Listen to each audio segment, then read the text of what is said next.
Good morning, President. Pahiya si Bongbong Marcos dito kay Vice President Inday Sara Duterte. Sinugod ni Inday Sara ang baluarte ng mga Marcoses diyan sa norte. Pambihira, tinawag pa siyang presidente. Aray ko po. Dinubog si Inday Sara at ang sigaw ng mga taga-norte, Duterte! Duterte! Iyak na naman ang mga bubonistang, tanganistang, loyalista ni Baki dito. Isang kahihiyan, wala talagang solid north. Maniwala kayo sa akin eh. Sinabi na rin yan ni Manong Chavit Singson, walang solid north. Pahiya ang mga hunghang. O ito, palaga ng mga ex-generals at generals diyan sa Armed Forces of the Philippines. Mukhang seryoso na po itong Armed Forces of the Philippines laban sa mga ex-generals na nakikipaglaban para sa bayan, laban sa korupsyon sa ating bansa, anak ng kagwang. Kung sino yung mga retired generals na nakikipaglaban sa korupsyon ngayon sa ating bansa, saka naman pinupulis ng mga hinayupak na mga generals diyan sa Armed Forces of the Philippines, anak ng tipaklong. Hoy, to serve and protect the interest of the Filipino people, hindi the interest of Bongbong Marcos alias Ngiwim. Anak ng tipaklong naman, ano bang nakain ng mga militar na ito? Umay gulay. Bago ang lahat, palike mo muna, pa-share, pa-subscribe at pakipindot ang inyong notification bell upang lagi po kayong updated sa ating mga video. At sa mga trolls, anak ng kumag, mag-like ho kayo, huwag kayong mahiya, bayad naman kayo ni Baki. Pira namin yan. Mga pinapasahod sa mga trolls, pira po ng taong bayan yan. Kaya mag-like, mag-subscribe kayo dyan. Tinotrolls pa ako ng mga animal sa FB, sabi daw, salot daw ako. Okay, ninam! Anak ng kagwang, tayo tuloy tinawag na salot ni isang singkong ngiwi. Wala ho akong ninakaw sa Kaba ng Bayan. Yung amo ninyo, trilyones, ang ninakaw, hindi salot. Sarap ninyo pag barahangin. Ito mga kababayan ko, lumalala na po ang korupsyon sa ating bansa. Mukhang hindi na po alam ng sambayanang Pilipino kung paano po masolusyonan itong garapalang nakawan sa ating bansa. May gulay, harap-harapan, panggagago sa maraming Pilipino. Nang ibang Pilipino ay mga tulog pa rin. At ang mga opisyal ng gobyerno, mga militar, mga kapulisan, tulog pa rin. Ang tanong, sino ba ang aasahan ng sambayanang Pilipino na magiging kakampi ng mga inaapi na mga kurakot, mga buhaya dyan sa Palasyo de Polvoron, anak ng tipaklong. Sino pupuntahan natin? Ang inaasahan nga ho natin na magprotekta sa Kaba ng Bayan, magprotekta sa mga Pilipino, mga ordinaryong Pilipino, citizens of the Republic of the Philippines, ay itong mga militar, itong mga active na mga uniform personnel. Dapat i-neutralize nila ang nakawang harapan sa ating bansa. Ngayon, ano ho ang nangyayari? Nagmistulang mga protektor ang mga kagwang sa mga politikong polpol na walang haba sa pagnanakaw sa Kaba ng Bayan. Kaya hito, ang mga retired Armed Forces of the Philippines generals, hindi po nila maiwasang magsalita dahil alam ho nila kung ano po ang nangyayari sa ating bansa. Kaliwat ka ng nakawan, bulag pa rin ba kayong mga active uniform personnel? Okay ninam. Ginagago na tayo, kailangan kayo ng taong bayan. Bumoses po kayo. In-neutralize po ninyo. Babalaman lang sana na kayong mga politiko, pag nagnakaw kayo sa Kaba ng Bayan ng trilyon-trilyon, asahan po ninyo, puprotektahan po namin ang Kaba ng Bayan at ang mga Pilipino. Hindi namin kayo protektahan. Period. Anak ng baka, Kaya ngayon tuloy, ito ngayon mga kababayan ko, ang pinupulis ng mga Armed Forces of the Philippines ngayon, itong mga militar, mga retired generals na nakikipaglaban para sa karapatan ng bayan, para sa kinabukasan ng mga kabataan at ng ating mamamayan. Dahil nakita na ho nila, wala na, bagsak ng bansa. Ginagago na ho tayo, harap-harapan ng mga politiko na nakapalibot ngayon sa Marcos administration. Kaya ito, naglabas po sila ng pahayag kagahapon ay tatanggalan di umano ng pensyon itong mga retired generals dahil sa pagpapakalat di umano ng fake news. Anak ng kagwang naman kayo yung fake news. O ito, pakinggan po natin ang balitang ito. Pension no more. Pinag-aaralan ngayon ng AFP na tanggalan ng pensyon ang mga retiradong opisyal na mapapatunayang pasimuno o nakikiisa sa umano'y kuplot laban sa gobyerno. Hindi raw nito binabakura ng free speech pero paalala nila, mayroon din itong limitasyon. Narito ang Agenda Weekend Report ni Ivy Reyes. We're also humans. We also have our own opinions. And ito pong nangyayari sa bayan, meron din po kaming sariling pananaw namin tungkol dito. But as we embrace the profession of arms, the regimented life, we have also waived our right to free and open speech. Nanganganib na matanggalan ng pensyon ng mga retired officials ng Armed Forces of the Philippines kung mapapatunayang nagpapakalat ng fake news o nanghihikayat na mag-aklas laban sa administrasyon. Ayon sa AFP, pinag-aaralan nila kung pwedeng isailalim pa sa court-martial ang mga retiree. Our stand on this is that we will not will be taking this sitting down. No, we will take the proper legal actions po, no, sa mga ganito. Ang Armed Forces of the Philippines po, tuloy-tuloy po kami, no, na nakafocus sa aming mandato at sa aming trabaho. And hindi po namin i-allow na meron nga pong ibang entities that would shift our focus from what we are doing. Bagamat si Court-martial, retired mga uniform personnel, anak ng kagwang, pinipilit lang talaga ho ninyo yung kahibangan ho ninyo. Yung court-martial, para yan sa mga active uniform personnel, active militar, na pag merong ginawang labag sa inyong institusyon, paparusahan ho ninyo. Kaya nga may tinatawag na court-martial. Pero yung court-martial, para sa mga civilian, anak ng kagwang, hindi na ho yun po pwede. Animal naman talaga para tayong martial. Hindi ho po pwedeng ganun. Kaya nga nag-retired na ho sila kasi retired na sila, labas na po sila sa mga kung ano man ang mga batas po ninyo diyan sa Armed Forces of the Philippines. Yung batas ninyo ay para yan sa mga active. Pero yung mga retired, kaya nga nagretiro kasi labas na sa inyong mga panuntunan malaya na ang mga yan. Hayaan nyo na magsalita. Hayaan nyo na i-voice out. Ano ba kasi ang ipinaglalaban ninyo diyan sa Armed Forces of the Philippines? Prangkahan nga ho tayo dito, mga kaibigan nating mga militar. Ang daming nanonood sa Bisdak Pilipinas lagi, sa kampo ho nila Mula noon, nakikipaglaban natin yung mga militar, nandito na yan sa Bisdak Pilipinas. Maraming nagko-komento, maraming nagmi-message sa akin. Pinapanood tayo sa kanilang mga kampo. Pero ito, pasensya na mga kaibigan. Talagang hindi ako uuyon dito ngayon sa pamunuan ng Armed Forces of the Philippines. Ano ba ang layunin at ano ba ang tungkulin ninyong mga militar sa bayan? Di ba kayo ang magpoprotekta sa mga Pilipino? Itong ginagawa ngayon ng Marcos admin, ito ay emergency po. Ito state of emergency. Dahil inuubos na po ang pira ng bayan at marami nang namamatay na mga Pilipino sa mga dilubyo, kagaya ng baha. Ngayon, ang dami na naman baha ngayon sa Rojas, di ba? Putangin na, nakatakot na baha.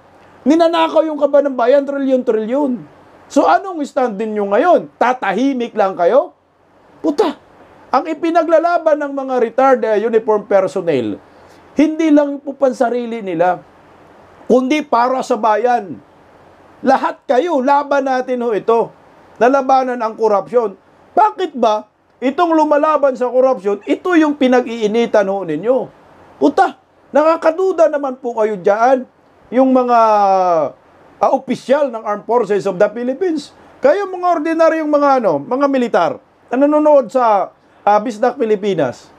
Ano ba ang hangarin at tungkulin ho ninyo para sa bayan? Di ba ho? Kalabanin natin yung mga mapagsamantala sa kaba ng bayan. Magalit tayo sa mga kurakot. Magalit tayo sa naglilima sa kaba ng bayan na malita-malita. Harap-harapan tayo ginagago eh. Pero bakit? Yung mga lumalaban tuloy na mga retired uniform personnel, ito yung ginagago ho ninyo, tinatakot. Dapat magpasalamat kayo kung kayo mga active uniform personnel, mga militar, kung hindi ho ninyo kaya magbubusis laban sa korupsyon kasi active po kayo, dapat nga ho kayo yung buboses kasi active kayo eh. Kasi yun yung tungkulin ho ninyo. Protektahan ang mga mamamayang Pilipino. Ito ay state of emergency. Ginagago na po tayo ng makurakot. Alam ninyo yan. Alam ng taong bayan yan. Kung hindi nyo kayang sumigaw, hayaan nyo. Yung mga yung mga retired uniform personnel na sila na lang ang sisigaw para sa inyo.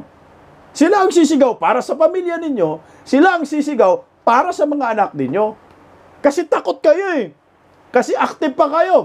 Takot kayo mawalan kayo ng sahod. Mawala kayo sa serbisyo. O sige, kung ayaw nyo yan, hayaan nyo. Yung mga retired uniform personnel. That's part of freedom of expression at freedom of speech. Puta, hindi naman siguro tayo mga bulag, mga kaibigan nating mga militar. Alam naman siguro ho ninyo ang sitwasyon ng mga Pilipino at ng bansang ito. Dapat nga kayo ang mag-neutralize nito. Gigit na kayo. Hindi namin sinasabi na may kakampihan kayo at may papanigan, kakampi kayo sa amin. Dapat nga kakampi kayo sa mga Pilipino dahil yun po talagang inyong tungkulin. Poprotektahan ang mamamayan. Hindi, wala naman nakalagay sa batas na protektahan nyo ang presidente. Ang protektahan ninyo ang mamamayan at kaba ng bayan. Dahil damay-damay tayong lahat dito. Pag Pilipino ka, kahit military ka, nimal, kasama ka ho dito sa problema ng korupsyon. Tuloy ho. Civilian na ang status ng mga ito pagdidiin ng sandatahang lakas. Nang pumasok sila sa hanay, may sinumpaan silang tungkulin na sumunod sa mandato ng AFP. Ibig sabihin, hindi raw sila basta-basta pwede magsalita ng laban sa gobyerno.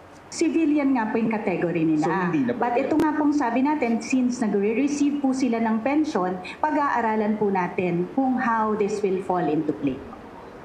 Oh lol, madam! Pension, pinag-iinitan ho ninyo. Sibilyan na nga eh. Tapos na sila. Yung service, yung kanilang pension, pinaghirapan nila yan. Nakipagdigma sila sa mga NPA, nakakampi ng mga buhaya, komunista, buhay nila, itinaya nila para sa bayan. Tapos ito nga, privilege nila, kukunin pa ninyo dahil hindi ninyo nagustuhan ang kanilang mga sinasabi. Puta, dapat nga matuwa kayo kasi mayroong retired na ngayon, dapat hindi na makikialam eh. Papahinga na lang dahil kuta na sa pakikipaglaban para sa bayan. Kayo ngayon, tinatamaan kayo ngayon dahil kayo ang duduwag ninyo, hindi ninyo kinakalaban yung mga kurakot sa gobyerno. Ang duwag ninyo. Kaya hanga pa nga ako sa mga retired uniform personnel, Armed Forces of the Philippines. Kasi bakit? Lumalaban sila. Patuloy nila ginagampanan yung kanilang pinanumpaang salaysay bilang isang mga active personnel, active militar noon, na kahit retired na sila, pinoprotektahan pa rin nila ang mamamayan, ang bayan ng mga Pilipino. Pero kayo, ano kayo ngayon? Huwag niyong bilugin ang taong bayan. Putang ina, pension? Papakialaman ninyo? Oh my gulay. Pwede silang mawalan ng pensyon, ganun po ba? If the legal channels determines that this is so, then we will follow.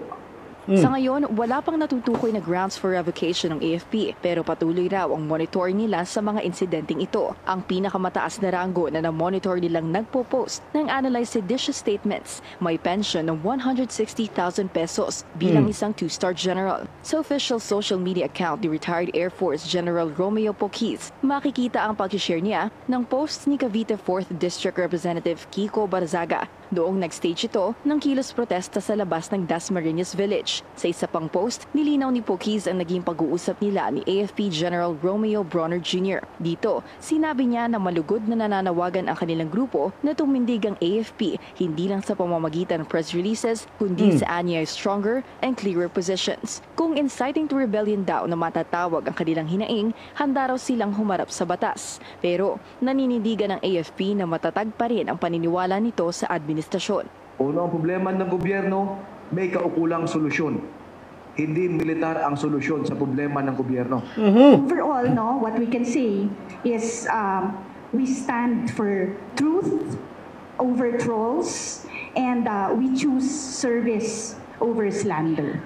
Hindi naman daw nila tinatanggalan ng karapatang magsalita ang mga militar dahil wala naman daw makababawi nito sa kahit na sino. Pero paalala ng pamunuan ng AFP, professional dapat ang kilos ng mga nasa hanay. Stand for truth. Ano ba ang katotohanan? Madam, Armed Forces of the Philippines, ang katotohanan po ngayon ay ninakawan tayo harap-harapan ng mga kawatan sa gobyerno. Yan ang katotohanan.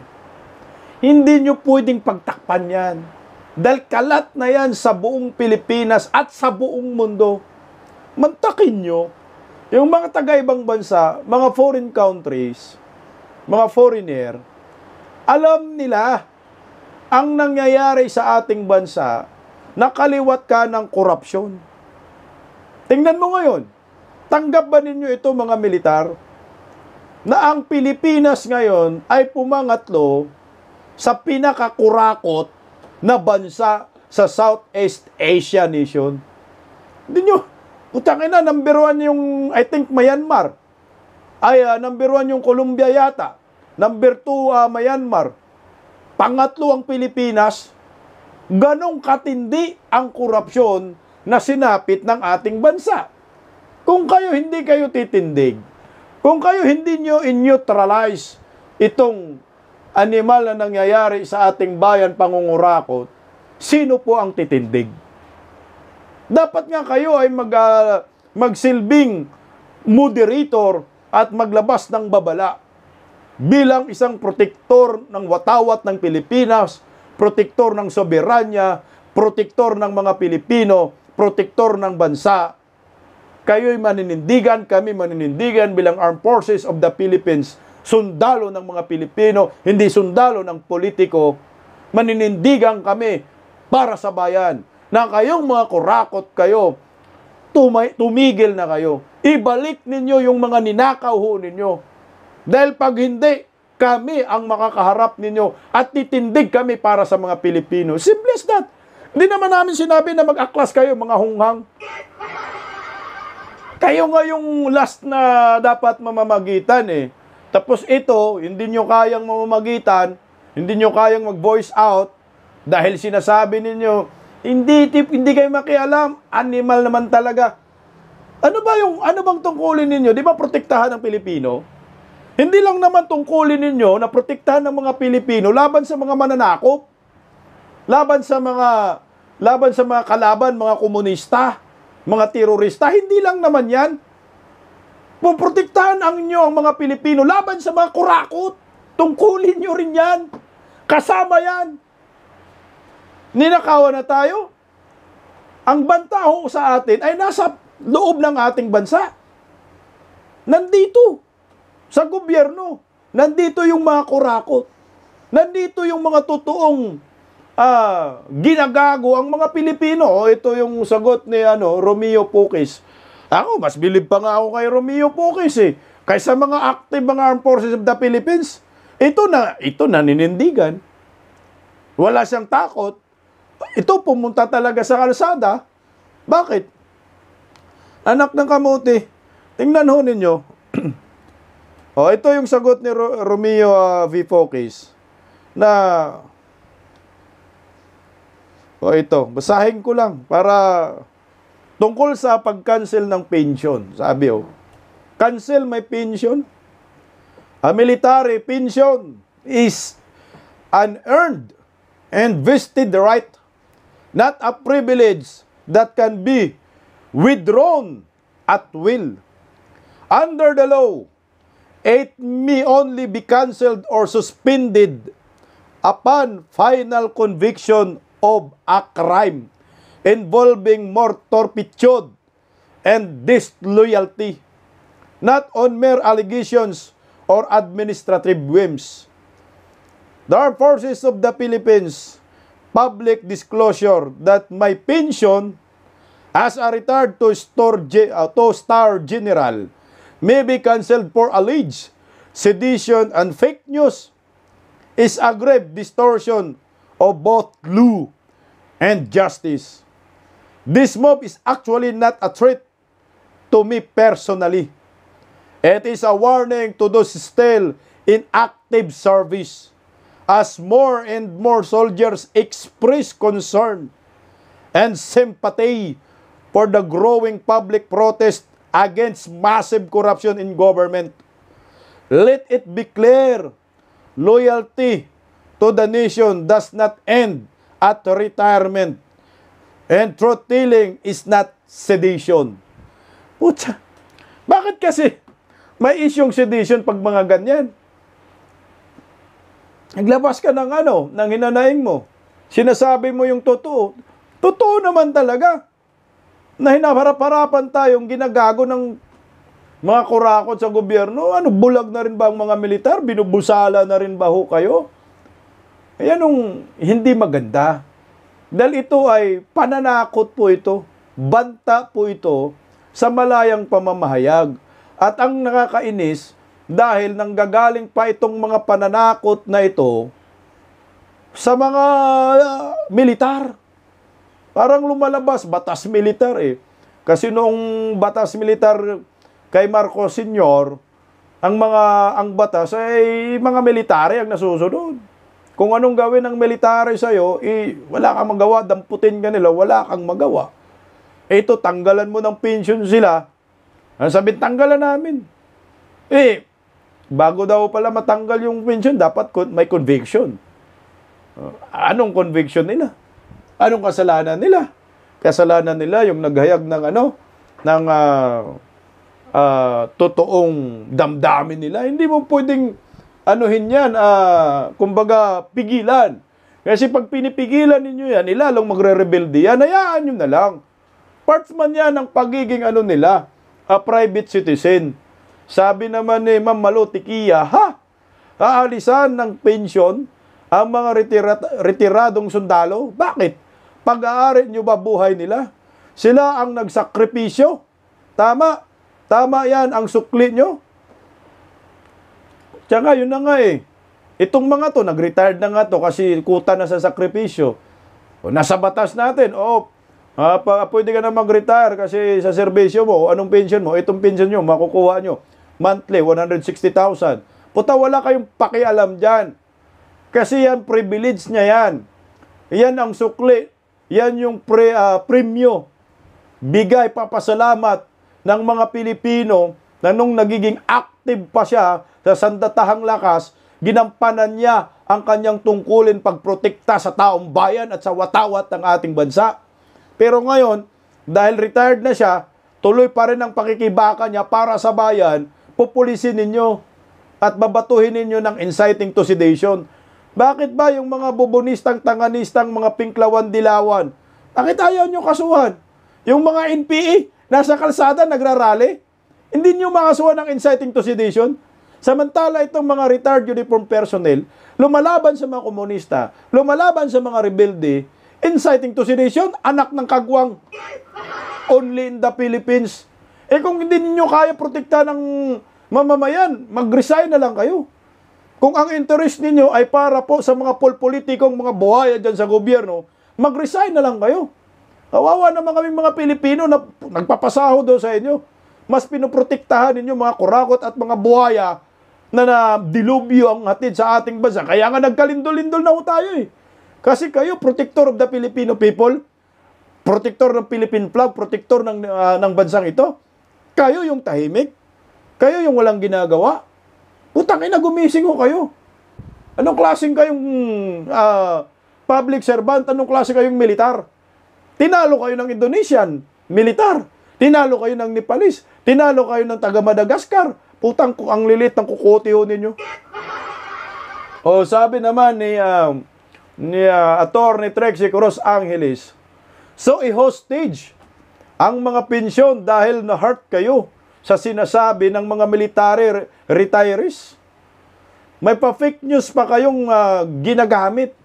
A term which still has no legal definition. Pag-sure, oy. Kasi binabatong ako sila ng fake news, yung mga retired uniform personnel. Kagaya ho nito. Magugulat ka, napaka-defensive ng Armed Forces of the Philippines. Browner, magkano? Di ba may kumakalat sa mga pahayagan na di umano itong Armed Forces of the Philippines merong 15 billion ghost projects. O ngayon, sino yung nagpapalabas noon? Hindi naman mga yun, retired uniform personnel, hindi naman mga retired generals. Ang nagpapalabas noon ay mga media, mga mainstream media. At kinuha ng mainstream media doon mismo sa sinasabi ni Gibo sa hearing ng budget sa National Defense. I think sila Win Gatchalian na sinabi doon na mayroong 15 billion na nilagay ho at idiniklara ng DPWH na cleared, completed ang proyekto ng halagang 15 billion. Proyekto ng Armed Forces of the Philippines. Sila yung parang nakikinabang siguro yung mga barracks, yung tikas ba yun? Tikas? Sa amin kasi tikas magnanakaw. Na naiulat naman po sa NIT 25. At hindi lang naman NIT 25 ang nagsasabi na meron di umanong 15 billion. 15 billion o 15 trillion? Anak ng kagwang, 15 billion yata. Billion, trillion pala, utang ng Pilipinas yan. Hindi lang 15 trillion utang ng Pilipinas. So kagaya nito, 18 trillion na utang ng Pilipinas, mga uniform personnel. Okay lang kayo?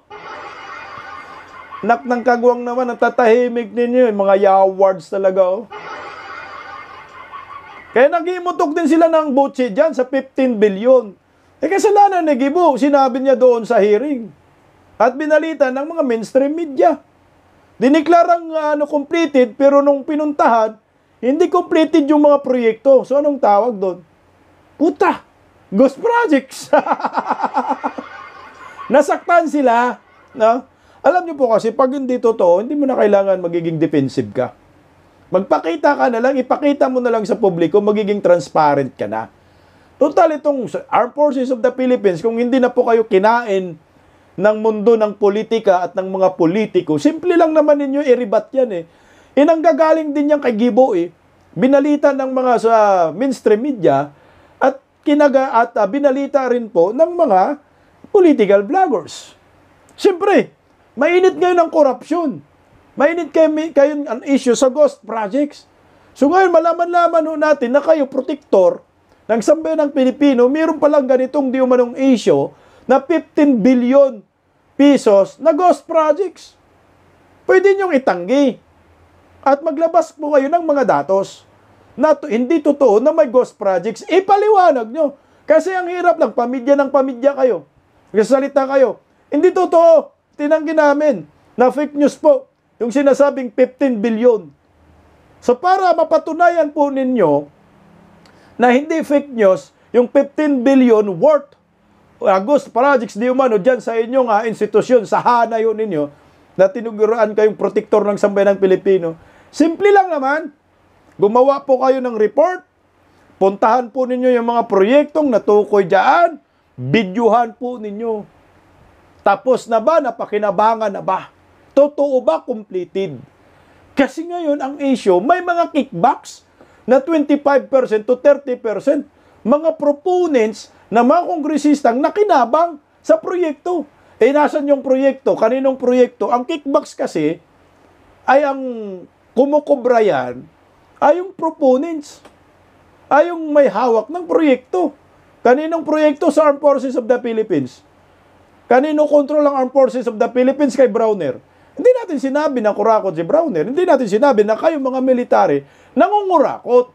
Pero may isyong ganito, linawin ho ninyo. Huwag kayong gumawa ng isyo at pagtakpan ninyo ang katotohanan.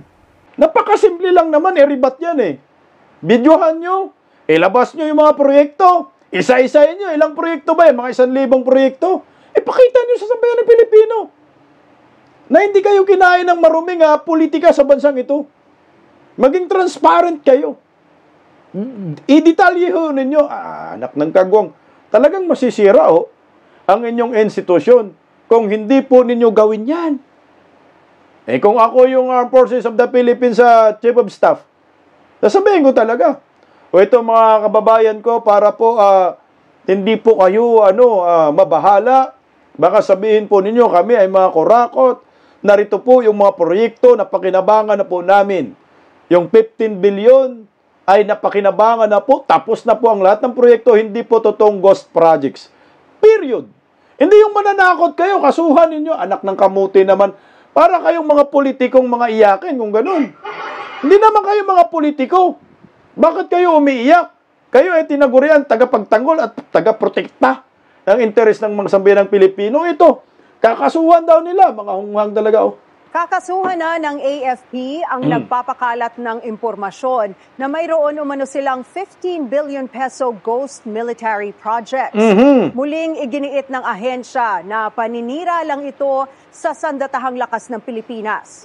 Ang detalye sa Agenda Weekend Report ni Ivy Reyes. Bukas ang Armed Forces of the Philippines na bisitahin ng alinman sa kanilang tanggapan para patunayan na kabulaanan lang ang umano'y 15 billion pesos worth of ghost projects sa AFP. Yan ay matapos kumalat ang ilang social media posts na nagdadawit umano sa sandatahang lakas ng Pilipinas sa mga may maanumalyang proyekto ng pamahalaan.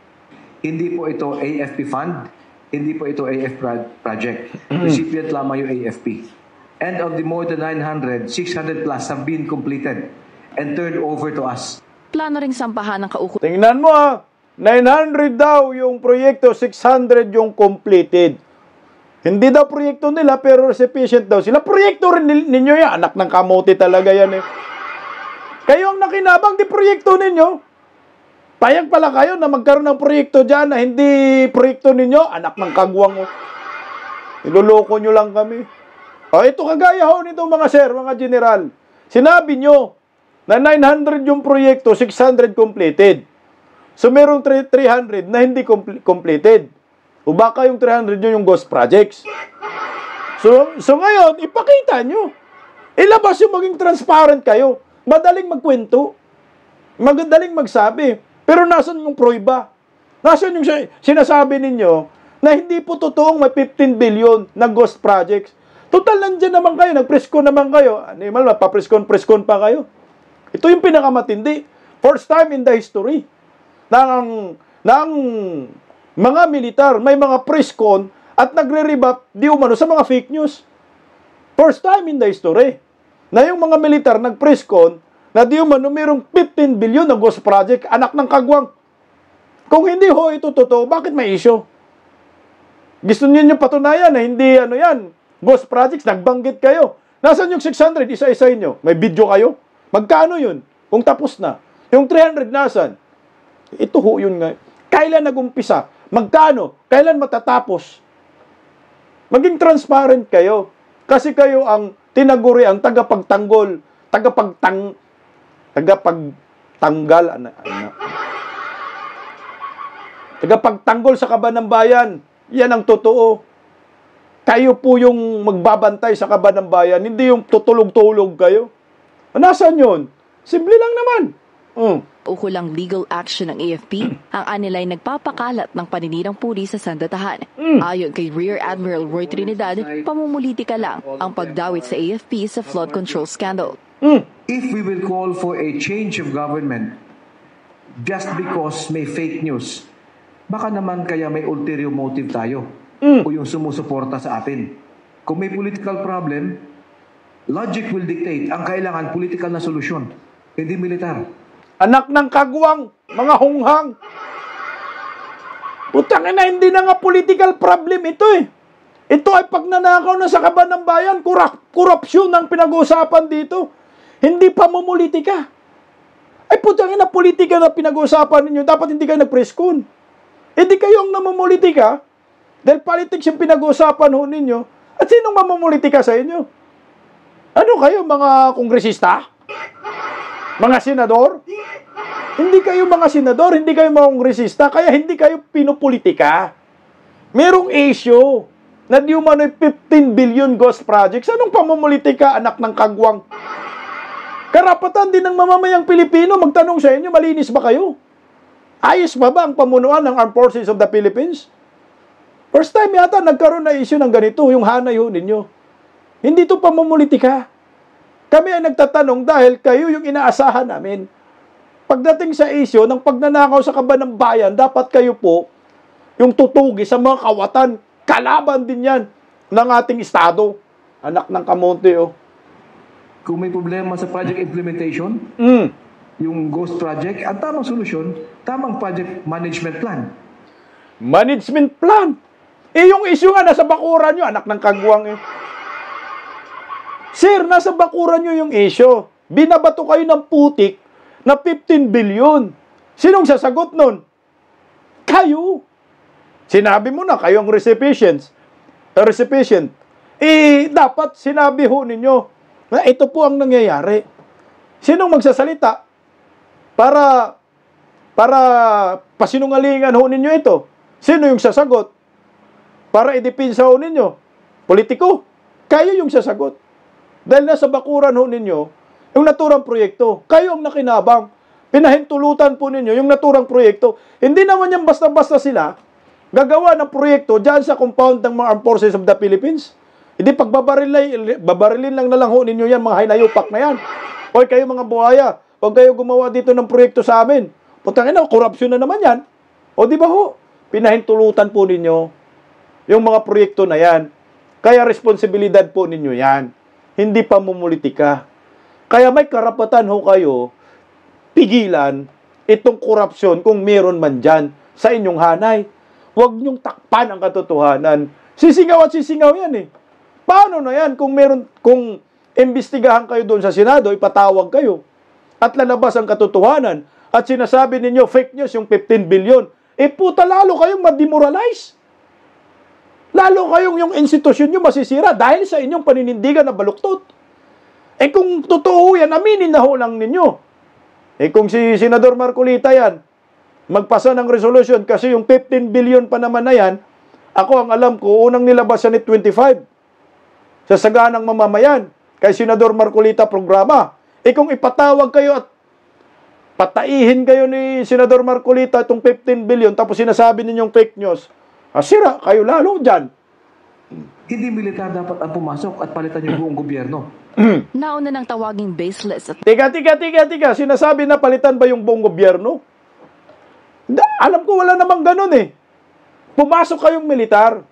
Kayo ang mag-neutralize. Kayo ang maglabas ng babala na tumahimik kayong mga kurako at tungkulin ninyo yan. Na pangalagaan ang kaban ng bayan. Kasama yan sa inyong paninumpaang salaysay. Out yung mga politiko, anak ng kamuti naman, oh. Ito si Browner, oh. Ngiwi na rin ang hinayupak. Nalayo. malicious allegations ni AFP General Romeo Bronner Jr. ang isyong ito. Sa isang kolum, sinabi ni Bronner na walang ghost infrastructure projects sa ilalim ng kanyang pamamahala.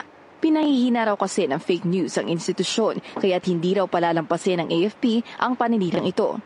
Ang TICAS projects o tatag ng infrastruktura para sa kapayapaan at seguridad ay nasa ilalim ng Department of Public Works and Highways. Ayon sa AFP, taga-request at suggest lang sila ng kung ano ang dapat ipatupad na proyekto sa mga kampo. Pero wala silang kinalaman sa procurement at implementation ng mga ito. Hindi rin daw tinotolerate ng AFP ang korupsyon kaya hindi ito gumagawa ng anumang under-the-table arrangement o tumatanggap ng kickback o komisyon.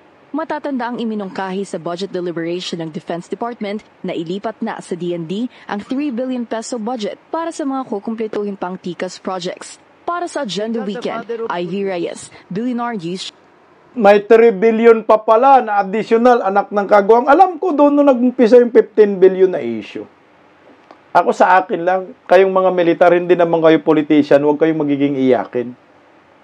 Kung sa tingin nyo fake news po yung 15 billion, maging transparent po kayo. Diba matapang kayo? Ilabas po ninyo yung datos ninyo. Yung sinabi niyo na 100 na proyekto, 300 tapos, 300 hindi pa yari, labas nyo. 600 yari, ilabas nyo kung magkano yun. Kasi ang dami palang proyekto sa hanay ho ninyo. Hindi nyo po masisisi ang taong bayan mag-scrutinize sa inyo. Dahil public funds po ang pinag-usapan. Lalo na ngayon under Marcos admin, walang safety net eh. Walang safety net ang bayan natin. Anytime, pwedeng nakawin ang pera ng bayan. Kagaya nangyayari, trilyon-trilyon pinag-uusapan. Hindi kagaya kay former President Duterte kasi kami nabakal, mayroong Presidential Anti-Crime Commission. Pero tayo, ngayon, under Marcos admin, hahayaan lang natin ang korupsyon. Kayo po nga ang sandalan namin eh.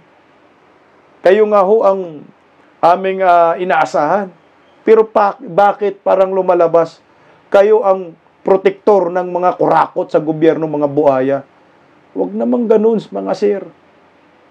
Hindi po masisisi ninyo ang taong bayan, lalo na meron mga video na kumakalat na video call si Tambaluslos Martin Romualdez at saka si Saldico na kayo, okay. Binigyan na kayo ng request. Request ninyo, binigay ni Martin Romualdez, di ba ho? Hindi nyo po masisisi kasi ang mga Pilipino ngayon, madali po mag-scrutinize. Lalo na ngayon, may social media. Tapos, sabihin ninyo fake news, kakasuhan, pero ito ang sagot ng isang general.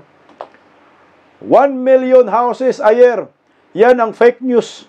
Sino ang pwedeng tanggalin for spreading this? Sabi ni retired Brigadier General Orlando De Leon. Anak ng kamuti. Si Bongbong Marcos. Di ba, sir? Si Bongbong man nagsabi na 1 million houses a year, 6 million na housing, bababa sa pwesto si Bangag. Wala pa yatang 100 housing itong nagawa ni Bangag, anak ng kamote. Kaya ako saludo ako sa mga retired uniform personnel. Tuloy nyo lang po ang inyong paninindigan, kailangan po kayo ng bayan. Kayo po yung bubusis para sa mga ordinaryong Pilipino. Hindi naman namin sinabi mag-aklas, bubusis lang. Bigyan lang po ninyo ng lakas ng loob ang mga mamamayang Pilipino na galit sa korupsyon. Dahil under Marcos admin, wala na po tayong nakikitang pag-asa pa. Diba? Kaya ikaw, Bongbong, managot ka daw, tanggalin daw natin, nagpapakalat ka ng fake news. Lagi, kagaya ng 20 pesos per kilong bigas, fake news rin yun eh. Kaya tingnan mo, pahiya dito si Bongbong Marcos, wala talagang solid north.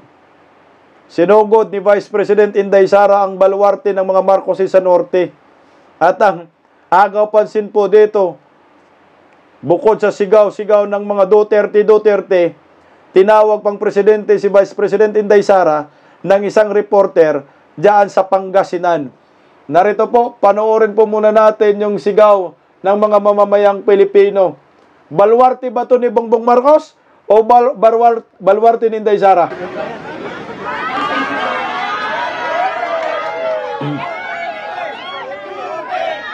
Oh.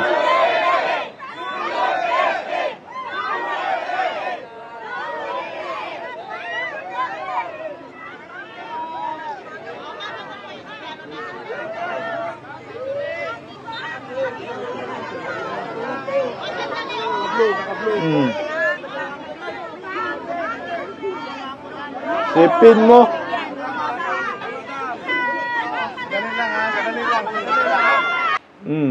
Norte na yan ha. Anong sigaw? Duterte, anak ng tipaklong kagwang Hindi na pahiya kayo, mga hinayupa kayo dyan. Walang solid north. Merong solid north.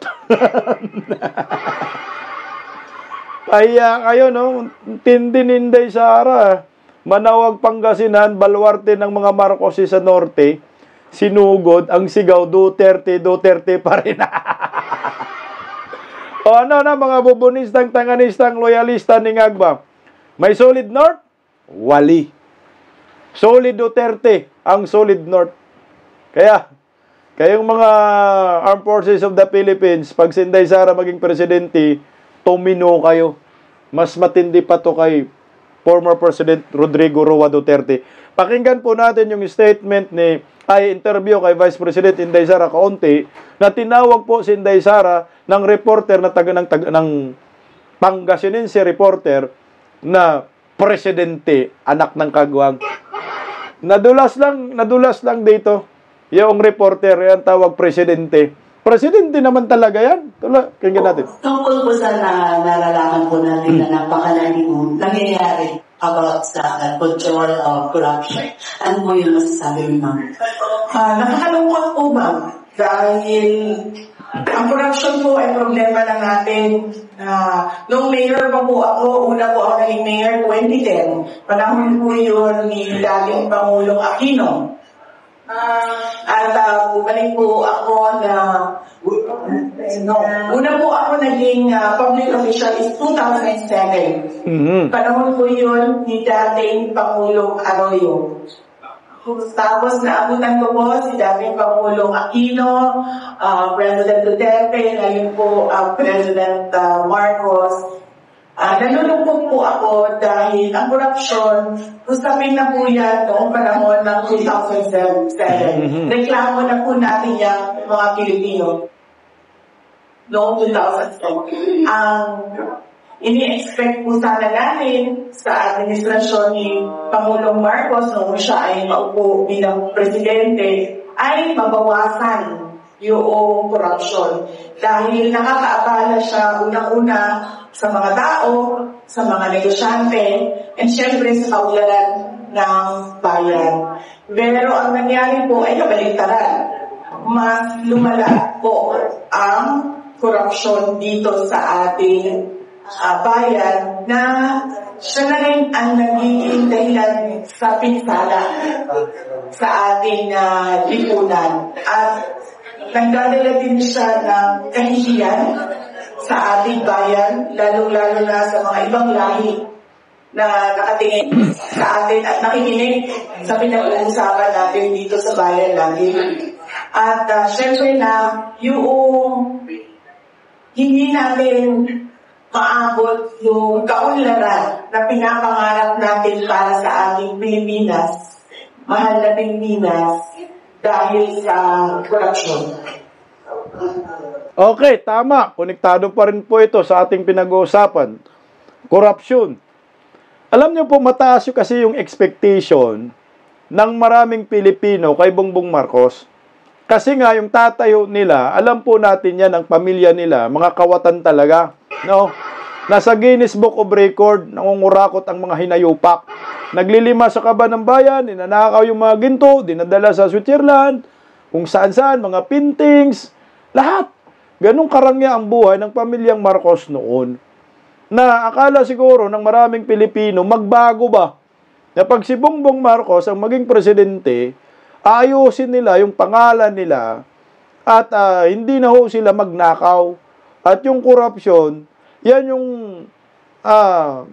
isa sa mga tutukan nila na hindi maulit muli yung nangyayari sa kanilang ama na sinipa na people power dahil sa corruption. Yun ang pag-aakala ng mga Pilipino eh. Ito si Inday Sara, lalo na si Inday, umaasa talaga yan na hindi babahira ni Bongbong Marcos ang apelyido nila. Ang sabi nga, babangon tayong muli eh.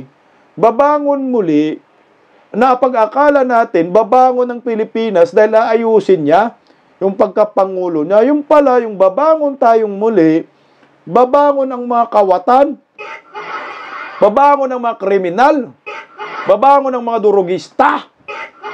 Mantakin mo ha, first time in the history na mayroong mga blanco yung bike kami. First time in the history na nireklamo sa Supreme Court yung pagpapasa ng panukalang budget. First time in the history na trilyonis ang pinag-uusapan na korupsyon ngayon. Noon, milyon-milyon lang. Ngayon, trilyon na. Noon daw, sabi ni Manong Chabit, mga kickbacks lang, percent lang. Ngayon, ghost projects na. Na itong militar, nakaladkad din ho. Ito yung problema ngayon eh. Kaya, grabe naman, yung mga militar tatahimik pa rin dito. Tama ka dyan, Day. Tuloy natin kasi mayroong isang reporter na mali ng tawag, imbis na vice-presidente, nadulas, presidente ang natawag kay Inday. Good morning, President. Ay, Vice President. Narinig nyo? Pangasinan yan. Good morning, President. Tingnan mo, ganong katindi. Alam nyo kasi, wag na natin muna ituloy yun kasi yun lang pinag-usapan natin, yung tinawag siyang presidente. Kung ano yung damdamin mo at nasa isip mo, yan ang lalabas sa bibig mo. Gaya nito, nagsasalita kami. Kung anong nasa puso ko, nalalagay sa isip ko. Yun yung i-release sa bibig ko pag ako ay nagsalita. Siguro, yung reporter na yan, ang isip niya, si Inday Sara ang presidente para sa kanya. Si Inday Sara ang tumatayong pangulo para sa kanya. Dahil si Bongbong Marcos wala naman, di ba? Sa mga dilubyo, si Inday Sara. Kaya hindi mo rin masisisi na yung damdamin ng isang tao ay tingin kay Vice President Inday Sara ay presidente. Buti na lang, hindi natutukan ito ng video. Kasi kung natutukan ito ng video, baka magalit pa si Palaka at yung mga bubonistang tanganistang loyalista ni Ngagba. Wala kayong magawa. Yun yung puso niya at damdamin. Mantakin mo, nasa Pangasinan pa to, sa norte. Tinawag na presidente si Vice President Inday Sara Duterte. Kasi nga, yung galaw ni Inday Sara ay presidente. Yung ginawa ni Inday Sara ngayon ay dapat ginagawa ng presidente.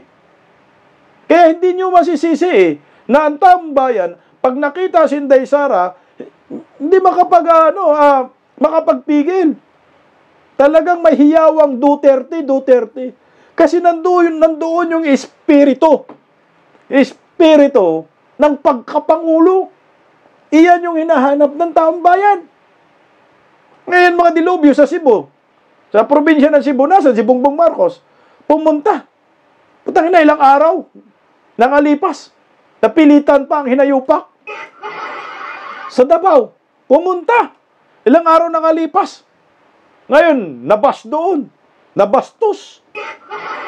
Kasi, sa ground zero, dapat kasi nandun yung pinuno.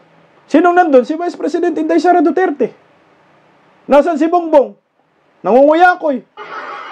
Tuloy lang natin kunti yung interview. Sigawan sila dyan. Paano lang din namin na yung release ni Kaya Digong kung saan ako ang update. Nag-file po ng interim release yung defense team ni dating Pangulong Rodrigo Duterte. Hanap po sila ng isang bansa na tatanggap, third country na tatanggap kay Pangulong Duterte. Lahat po ng kinakailangan para suportahan yung kanilang petition for interim release ay tinapit na po nila at nag-deny po yung interim release. Ngayon, ang hakbang naman ng defense team ay nag-file po sila ng appeal. Tapos, nag-submit na po sila ng bago pang mga supporting documents na nagsasabi na wala po kay dating Pangulong Rodrigo Duterte yung mga risk factors sa pagbibigay ng interim release. Ang risk factors po, unang-una, flight risk. Sabihin, magtatago. Pangalawa po ay mag-threaten o mag-intimidate ng mga witnesses. Hindi po ni dating Pangulong Rodrigo Duterte yun. Nakita na po natin na merong mga investigasyon noon dito sa ating bayan. Nag-investiga si Commissioner of Human Rights, si Lalinipa, nag-investiga ang Senate, pinatawag nila si Trillanes at ang kanyang mga testigo. Wala pong nanakot, walang nangyaring masama sa kanila. So, makikita po natin na hindi ganyan yung behavior ni dating Pangulong Duterte. In fact, sinasabi na lagi, pabayaan ng mga tao na magtanong, pabayaan na magbukas na investigasyon. At ngayon, nag-cooperate siya sa International Criminal Court. At yung pangatlo po na risk factor ay yung posibleng pagpapatuloy ng paggawa ng krimen. So, wala po sa kanya lahat yun. So, yun po yung inuulit na defense team sa kanilang appeal at naglagay po sila ng iba pang mga supporting documents. Alam nyo, naniniwala ako na ang Pangasinan, province ng Pangasinan ay solid Duterte. Dito pa lang sa local media yan Pangasinan, presidente ang tawag kay Inday Sara. Presidente naman talaga na dapat si Inday Sara kung hindi nagpaubaya kay Bongbong Marcos. Presidente kasi gumalaw. At yung address niya kay former President Duterte, malalaman mo talagang solid Duterte. Ano ang sabi niya? Tatay Digong. Di ba? Walang question Kasi pag ikaw, solid Duterte ka, ang laging mababanggit mo kay former President Duterte, Tatay Digong. Tatay Digong talaga. Simula pa noon, yung mayor pa yan. Noong 2016, Tatay Digong na talaga yung tawag dyan ng mga solid Duterte. Kasi bakit? Ginagampanan niya talaga yung pagiging tatay niya ng bayan. Kaya Tatay Digong ang sinasabi ng mga Pilipino. Yung mga galit kay Duterte, komunista. Dilawan, pinklawan. Ngayon, bubunista. Nadagdagan. Talagang wala na kayong magawa dito. Ang kapalaran ni Inday Sara, nakasulat talaga maging presidente ng Republika ng Pilipinas. Hindi na po natin yan, walang question na yan. Ina. Si Cory Aquino, naging presidente, walang alam. Di ba ho? Nagmamadyong lang, naging presidente. Walang nagawa sa bayan, naging presidente. Tapos nasundan pa ng anak niya, nangunguyakoy lang. Walang ginawa sa bayan. Di ba naging presidente? Tingnan mo yung apelyido na yan, Aquino. Putang na, pahirap sa bayan Pinagbigyan pa yung isang anak, naging presidente. Bongbong Marcoses. Tatay nila, nagnakaw, pamilya nila, mga kawatan. 21 years naging presidente. Ito anak, pinagbigyan. Muli, naging presidente. Animal, mas malala ang hinayupak. Paano pa kaya?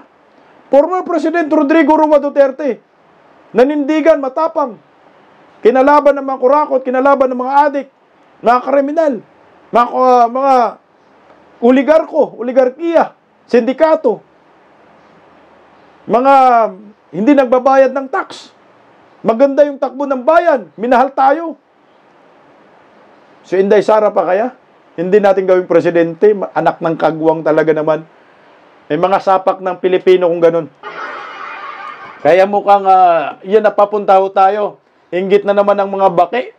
Sabi ni Senator Robin Padilla, ito, nagagalit na naman sila dito. Our future President of the Republic of the Philippines, si Vice President Inday Sara Duterte. Kasi yung statement ni Inday Sara na, I never said Marcos resign, isinare ni Senator Robin Padilla at yung caption, our future President of the Republic of the Philippines. Iyak na ang mga bubunistang, tanganistang, loyalista ni Bangag. Lalo na ngayon, walang solid North. Kagaya si Robin Padilla, taga-Norte man yan, Nueva Ecija man yan. Solid Duterte. Hitsabit sing-isang, putang ina, Duterte naman yan. Lalo na ngayon, pinag-aantay-antay ng antay daw sila. Antay daw na siya ng antay mga 3 taon na, kaya nagiging anti-Marcos na siya. Yun ang masakit kay Chabit. Pinangakuhan ng pinangakuhan. Maraming pinangakuhan si Bongbong Marcos. Nakala niya, akala na mga pinangakuhan niya, kakampi nila si Bongbong.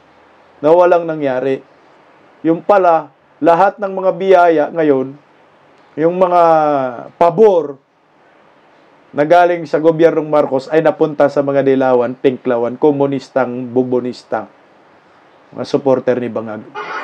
May masakit yun. Kaya kayo, mga Armed Forces of the Philippines, pag si Inday Sara magiging presidente, lalo ka naka-browner, yung mga sip-sip na mga militar dyan, kay Bongbong Marcos, baguhin nyo po yung ugali ninyo. Darating na ang next president of the Republic of the Philippines.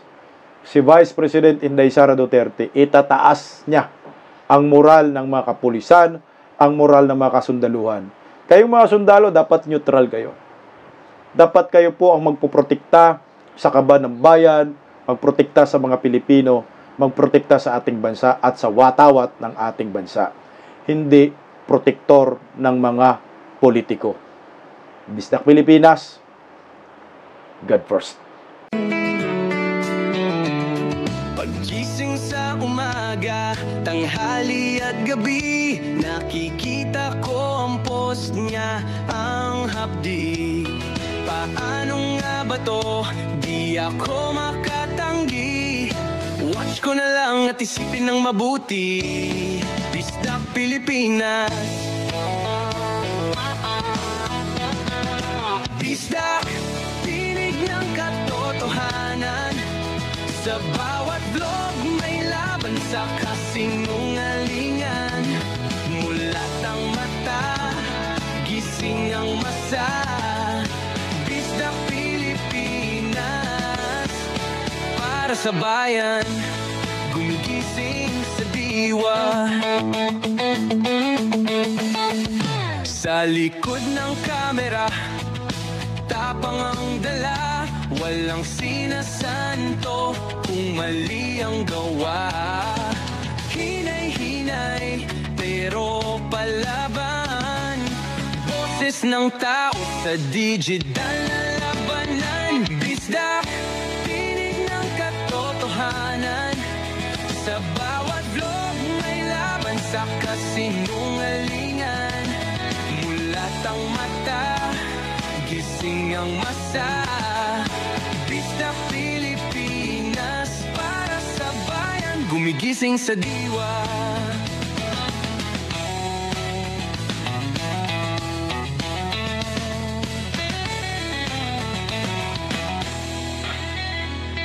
Hindi artista, hindi politiko, pero ang katotohanan, sigaw niya ay buo. Sa YouTube o Facebook man siya makita, may aral ka pa rin, may uri sa bawat salita.